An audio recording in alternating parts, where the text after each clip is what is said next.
اچھا، تو آج کی گفتگو کا آغاز نا کتاب من کی دنیا کے ایک ایسے خیال سے کرتے ہیں جس نے مجھے واقعی میں سوچنے پر مجبور کر دیا۔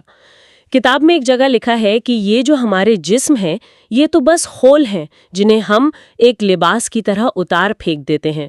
ذرا سوچیں، اگر ہم صرف یہ گوشت پوسٹ کا ڈھانچہ نہیں تو پھر ہم اصل میں ہیں کیا؟ آج ہم اسی طرح کے کچھ گہرے سوالات میں اتر رہے ہیں۔ ہمارے پاس من کی دنیا نامی کتاب کے کچھ اقتباسات ہیں اور ہم ان پر بات کریں گے۔ یہ کتاب ہمیں اپنے اندر کی دنیا دکھاتی ہے، ہماری روح، ہماری نفسیات اور وہ پہلو جو عام طور پر نظر نہیں آتے۔ تو ہمارا آج کا مقصد کیا ہے؟ یہی کہ ان اقتباسات سے کچھ خاص باتیں، گہری انسائٹس نکالیں جو ہمیں خود کو سمجھنے میں مدد دیں۔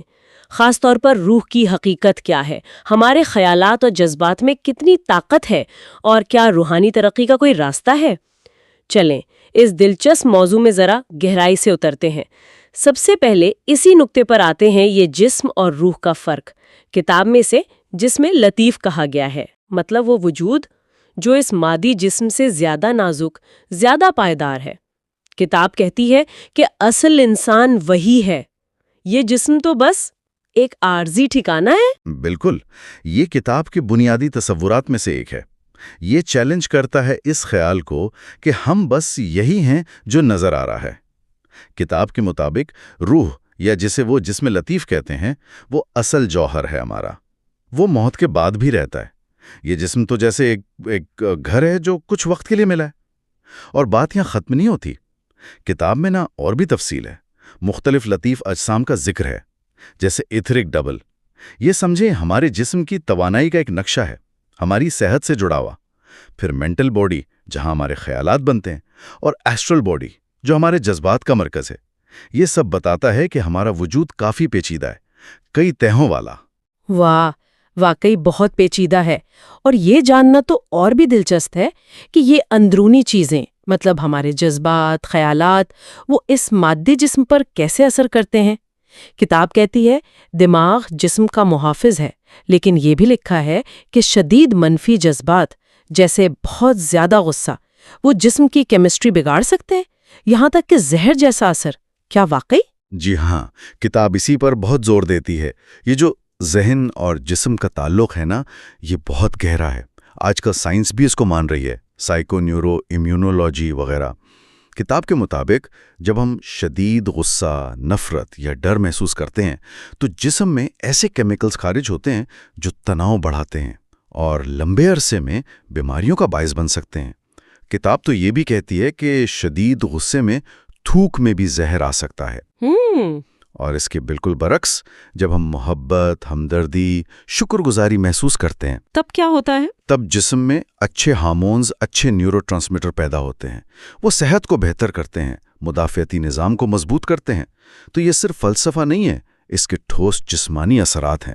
ہمارا اندر ہمارے باہر کو بناتا ہے۔ وہ ہے خیالات کی اپنی طاقت۔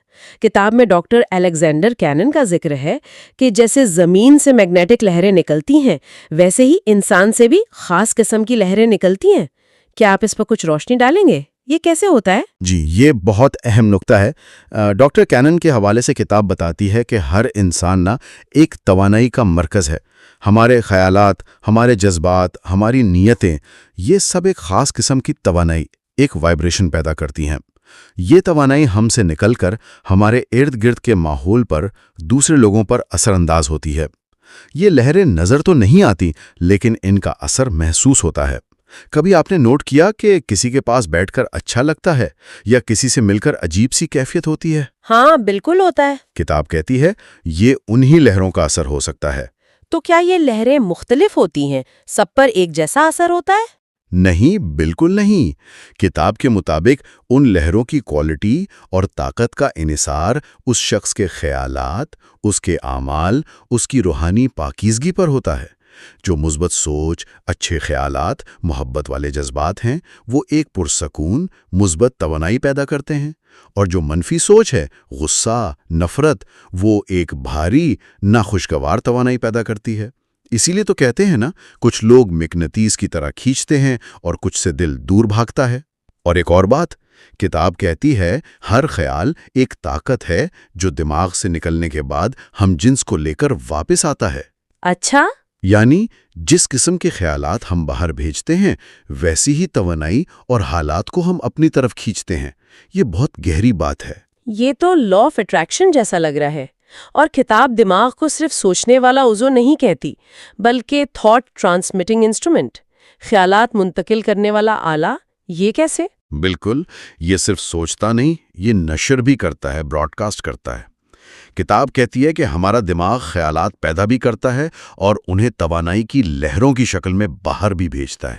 یہ ایک مسلسل بہاؤ ہے، روحانی اور ذہنی توانائی کا۔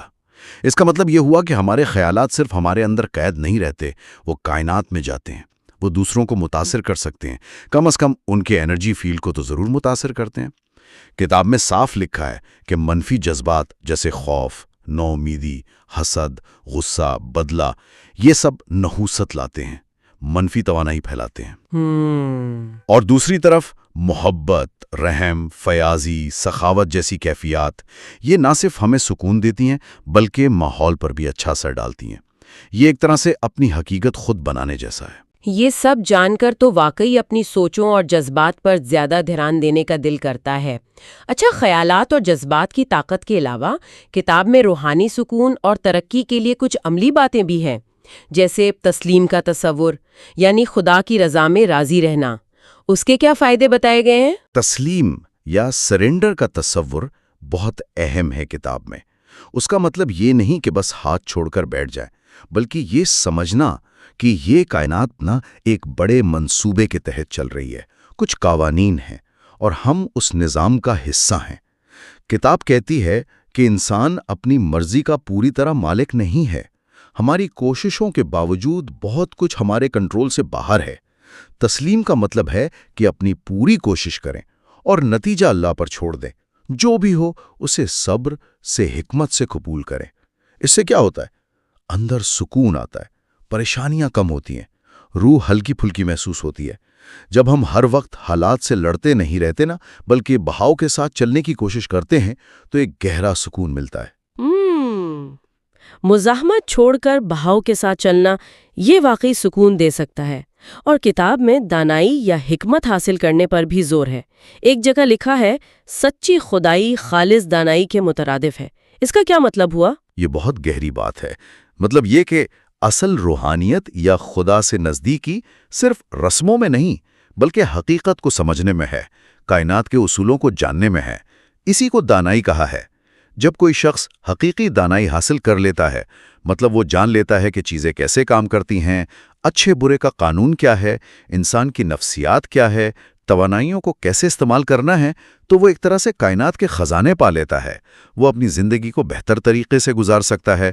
دانائی ہمیں صحیح فیصلے کرنے میں مدد دیتی ہے۔ صحیح۔ لیکن ساتھ ہی کتاب یہ بھی کہتی ہے کہ دانائی ملے تو تکبر نہ کرنا، عاجزی اختیار کرنا، کیونکہ اصل علم تو جھکنا سکھاتا ہے۔ یہ بہت اہم بات کہی آپ نے، علم کے ساتھ عاجزی۔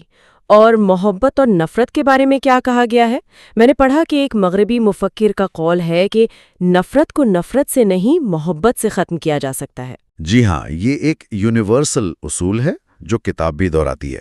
نفرت آگ جیسی ہے، سب سے پہلے نفرت کرنے والے کو ہی جلاتی ہے۔ کتاب کا پیغام یہی ہے کہ منفی جذبات، خاص طور پر نفرت اور بدلہ، انسان کو اندر سے کھا جاتے ہیں۔ ان کا علاج صرف محبت، معافی اور ہمدردی ہے۔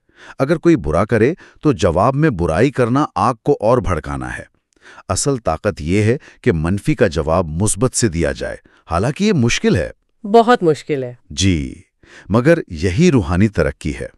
اسی سلسلے میں کتاب جنت اور دوزخ کو بھی صرف جگہوں کے طور پر نہیں دیکھتی، بلکہ ہمارے اعمال کا نتیجہ اور ہماری اندرونی کیفیت بتاتی ہے۔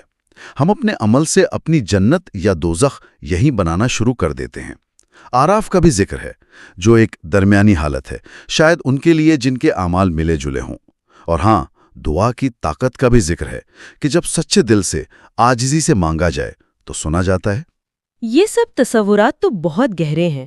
انہیں سمجھنے کے لیے کتاب میں کچھ کہانیاں اور واقعات بھی ہیں نا، جو شاید عام زندگی سے تھوڑے مختلف ہوں۔ کوئی مثال دیں گے؟ بالکل۔ کتاب میں ایسے کئی چھوٹے چھوٹے واقعات ملتے ہیں جو ان باطنی تجربات کی طرف اشارہ کرتے ہیں۔ جیسے ایک واقعہ ہے کہ ایک شخص رات کو بہت تکلیف میں تھا، اسے سمجھ نہیں آ رہا تھا کیا کرے۔ پھر اسے خواب میں یا ویسی حالت میں ایک بزرگ نظر آئے جنہوں نے کہا اٹھو ناشتہ بناؤ۔ اس نے ویسا ہی کیا اور اس کی تکلیف ٹھیک ہو گئی۔ یہ ایک طرح سے غیبی مدد یا انٹیوشن کی مثال ہے۔ اچھا۔ ایک اور جگہ ایک شخص کا تجربہ ہے جو محفل میں بیٹھا ہے، ہاتھ میں خالی گلاس ہے، لیکن اس کا تصور اتنا قوی ہے کہ اسے لگ رہا ہے وہ کچھ پی رہا ہے، ذائقہ بھی محسوس ہو رہا ہے، اثر بھی۔ یہ ذہن کی طاقت دکھاتا ہے کہ وہ حقیقت پر کیسے اثر انداز ہو سکتا ہے۔ اسی طرح ٹیلی پیتھی یعنی دور سے کسی کی بات یا پریشانی محسوس ہو جانا، اس کے بھی واقعات ہیں۔ یہ سب کہانیاں یہی بتاتی ہیں کہ حقیقت صرف وہ نہیں جو ہم 5 حواس سے دیکھتے ہیں، ایک اور زیادہ لطیف دنیا بھی ہے۔ یہ واقعات واقعی ان باتوں کو زیادہ سمجھنے لائق بنا دیتے ہیں۔ تو اگر ہم ان سب باتوں کو جوڑیں، جس میں لطیف خیالات کی طاقت، تسلیم، دانائی، محبت اور یہ انوکھے تجربات، تو من کی دنیا کا مجموعی پیغام کیا بنتا ہے؟ خلاصہ یہ ہے کہ کتاب من کی دنیا ہمیں یہ بتاتی ہے کہ انسان ایک بہت گہری، کثیر الجہتی حقیقت ہے۔ ہم صرف یہ جسم نہیں ہیں، ہم روح، ذہن، خیالات، جذبات کا ایک ملاپ ہیں۔ اور ہماری اندرونی دنیا، یعنی ہماری سوچ، ہماری یقین، ہمارے جذبات، یہ نہ صرف ہماری صحت، ہماری خوشی پر اثر ڈالتے ہیں، بلکہ یہ کائنات سے اور دوسرے لوگوں سے ہمارے تعلق کو بھی شکل دیتے ہیں۔ کتاب ہمیں دعوت دیتی ہے کہ ہم صرف باہر کی دنیا میں نہ بھاگتے رہیں، بلکہ اپنے اندر کو بھی پہچانیں۔ خود کو جاننا، اپنے خیالات کو پاک کرنا، کائنات کے اصولوں سے ہم آہنگ ہونا، یعنی تسلیم، اور محبت اور ہمدردی کو اپنانا، یہی اصل دانائی اور سکون کا راستہ ہے۔ یہ اپنے من کی دنیا کو جاننے اور سنوارنے کا سفر ہے۔ تو آج کی اس گفتگو میں ہم نے من کی دنیا کے اقتباسات سے چند بہت ہی اہم اور سوچنے پر مجبور کرنے والے نکات دیکھے۔ ہم نے سمجھا کہ انسانی وجود کتنا گہرا ہے، ہمارے خیالات اور جذبات میں کیسی زبردست طاقت ہے جسے ہم اکثر جانتے ہی نہیں، اور ہمارے اندر روحانی بیداری کے کتنے امکانات ہیں۔ بالکل، یہ کتاب صرف معلومات نہیں دیتی، یہ ایک طرح سے آئینہ دکھاتی ہے ہمیں، ہماری اپنی حقیقت کا، اور یہ چیلنج بھی کرتی ہے کہ ہم اپنی توجہ صرف باہر کی بھاگ دوڑ پر نہ رکھیں، بلکہ اپنے اندر کی اس دنیا کو بھی دریافت کریں، اسے سمجھیں، اور اس کی طاقت کو نہ صرف اپنے لیے بلکہ دوسروں کی بھلائی کے لیے بھی استعمال کریں۔ اور آخر میں سننے والوں کے لیے ایک سوال چھوڑ جاتے ہیں۔ کتاب میں ڈاکٹر کینن کے حوالے سے بات ہوئی کہ ہم سب اپنے خیالات سے توانائی کی لہریں خارج کرتے ہیں جو دوسروں پر اثر ڈالتی ہیں۔ اگر یہ سچ ہے تو کوئی بھی شخص اپنی روزمرہ زندگی میں، اپنے کام میں، اپنی باتوں میں، حتیٰ کہ اپنی خاموشی میں کیسے شعوری طور پر ایسے خیالات اور احساسات پیدا کر سکتا ہے جو نہ صرف اس کی اپنی زندگی کو بہتر بنائیں بلکہ اس کے آس پاس کے لوگوں اور ماحول پر بھی اچھے، مثبت اور پرسکون اثرات ڈالیں۔ اس پر ضرور سوچیے گا، شاید یہ آج کی گفتگو کا ایک عملی پہلو ہو۔